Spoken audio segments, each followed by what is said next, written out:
Life was finally starting to come together. He'd been promised a leadership position, but it had taken over 30 years to achieve. Now he was in the place of authority. He was in his 50s, and life was good. Then he saw her. What a beautiful woman she was. The more he tried to ignore her, the more she captured his thoughts and desires. As her king, he was politically justified in possessing her. And he did. The problem was that she was married to his closest and most loyal general. The more he gave in to his desires, the more corners he was willing to cut. He decided to put his general in harm's way, knowing that he would be killed in the battle. Then the king could marry his widow. He already had many wives, but this one is the one he wanted most of all. The plan went perfectly, and his new wife was expecting a child. A prophet came to him with a complaint for the king to resolve. A rich man with many sheep had taken a poor man's only lamb to kill for a celebration feast. The king swore that the rich man would die for his crime.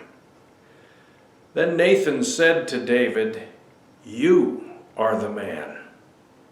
This is what the Lord, the God of Israel, says. I anointed you king over Israel, and I delivered you from the hand of Saul. I gave your master's house to you and your master's wives into your arms. I gave you all Israel and Judah. And if all this had been too little, I would have given you even more. Why did you despise the word of the Lord by doing what is evil in his eyes? You struck down Uriah the Hittite with a sword and took his wife to be your own. You killed him with the sword of the Ammonites. Now, therefore, the sword will never depart from your house, because you despised me and took the wife of Uriah the Hittite to be your own." That's 2 Samuel chapter 12, verses 7 through 10. Though David admitted his sin and was forgiven, his life would never be free of the result of his actions.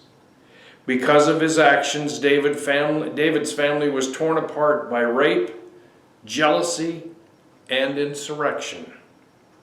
Many have become impatient with the generosity of God and have taken matters into their own hands, only to end up with regret and disappointment. David had patiently waited for over 30 years to receive God's promise, yet here he let his wandering eye entice him into taking matters into his own hands. Are we willing to trust that God will give us every good and perfect gift, even if we must wait 30 years? The truth is that our best thinking gets us into the same kind of trouble David experienced. If you then, though you are evil, know how to give good gifts to your children, how much more will your Father in heaven give good gifts to those who ask him? Matthew chapter 7, verse 11. Waiting is hard, or can be, if we don't trust. Bye-bye.